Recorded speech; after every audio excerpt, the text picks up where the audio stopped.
seen this picture before, I'm sure. Big hat, creepy, nightmare guy. But do you know the story behind the big hat, creepy, nightmare guy? Well, you might. I don't know, that's why I'm asking.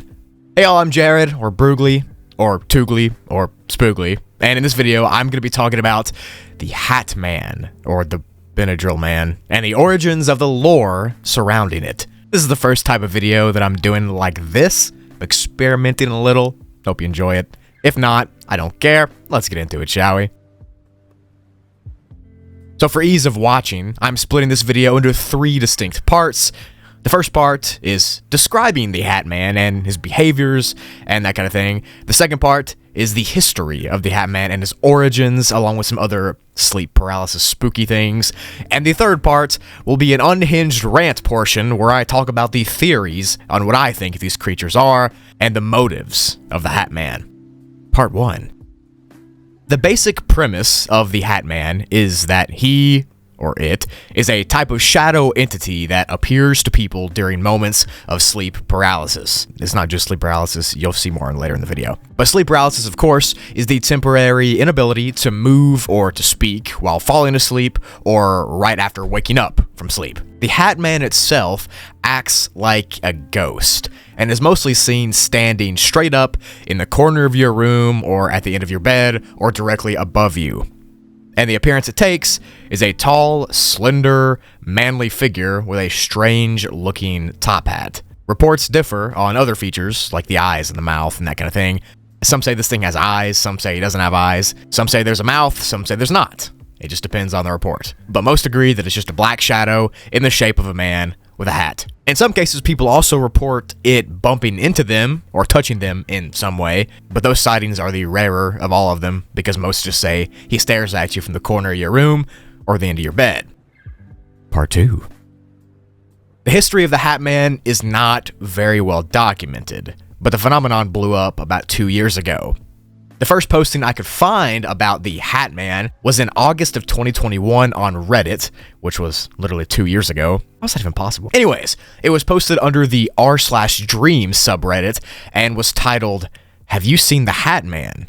If so, what was the first time?" Several replies to this thread document their experience with the Hat Man or Hat Man-like entities, and one of them says this: "Saw him once when my son was a baby. Was tired with being up with him all night and had taken a nap in the middle of the day.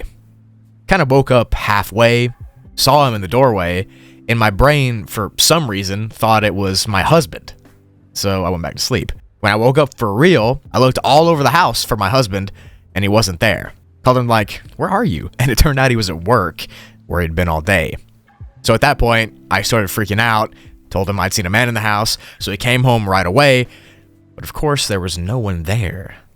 Baby boy slept through the entire incident." So yeah, that was a pretty weird encounter, but another one says that their grandma saw 2 fedora-clad shadows in the hallway while she was sitting in her living room about to doze off to sleep. She thought they were real people, so much to the point where she asked, like, "What do you want? Like, what are you doing here?" After she asked that, they walked out of sight and disappeared.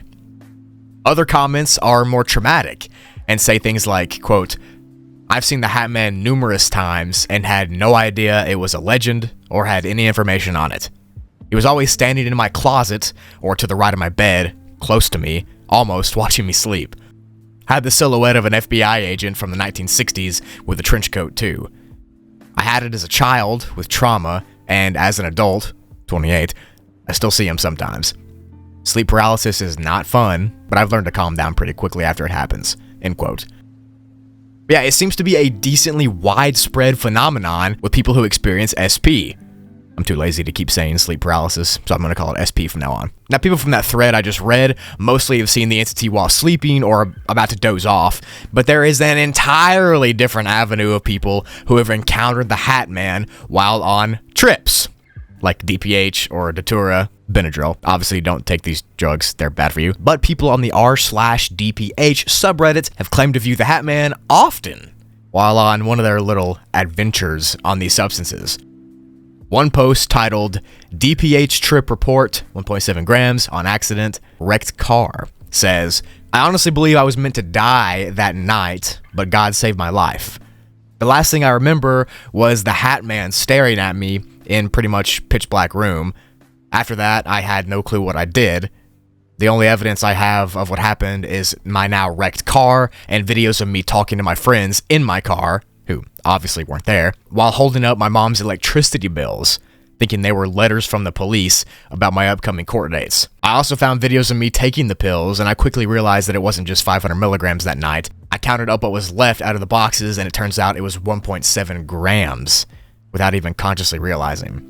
So that post was just 1 hour ago as I'm scripting this, so you can imagine how many hundreds and thousands of these posts there are of people claiming to see the Hat Man while they're on some sort of substance or narcotic. So we have people with regular old SP that see this thing, we have people on hard substances who see this thing, and we have people that see them in their dreams. How? How do all these people claim to see the same dude, but in so many different ways and so many different avenues? I really tried to segue that into the next part, but whatever. Part 3. So as far as the origin story and theories of the Hat Man, some people have different ideologies. There's a group of people that posit that the Hat Man is part of a phenomenon of shadow people, which in and of themselves are sighted by thousands of people while sleeping or on substances, and they've been sighted for hundreds of years in general. Which, yeah, obviously this thing looks like a shadow, but most shadows are not this distinct. Most shadows are just random silhouettes of people. This is a very distinct description. You know, you get the tall, slender, with a hat on, and sometimes a weird face. He sticks out like a sore thumb. Some other people say that the Hat Man is a demonic entity and is somehow tied to the devil himself, and is a spirit of the underworld that kind of comes and watches people as they sleep or slowly drift away from consciousness. But I have an unhinged personal theory on what the Hat Man is. So if you like that kind of thing, buckle up for the next minute or so. And hear me out. What if the Hat Man is the physical embodiment of you? Not you as in your body, but you as in the voice in your head. The voice that's deciphering what I'm saying to you right now. You as in your inner monologue.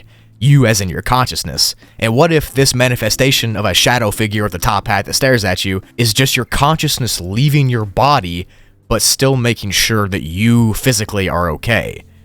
What if, in some twisted, roundabout way, the Hat Man is protecting you from other, darker, and more disturbing creatures of the night?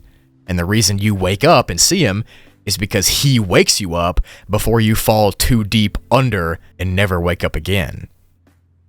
Alright, the rant's over. I just thought it might be a cool explanation. I don't know, let me know what you think about it. In conclusion, the Hat Man has been brought to the forefront of pop culture over the last couple years, and even has been put in video games, like the LSD Dream Emulator game. Stories like this have a grip on our society somehow, and I think, deep down, we're content with never truly knowing what or who the Hat Man is, or why he haunts us. Because in some wacky, silly, goofy way, the Hat Man is the least of our worries. Thanks for watching.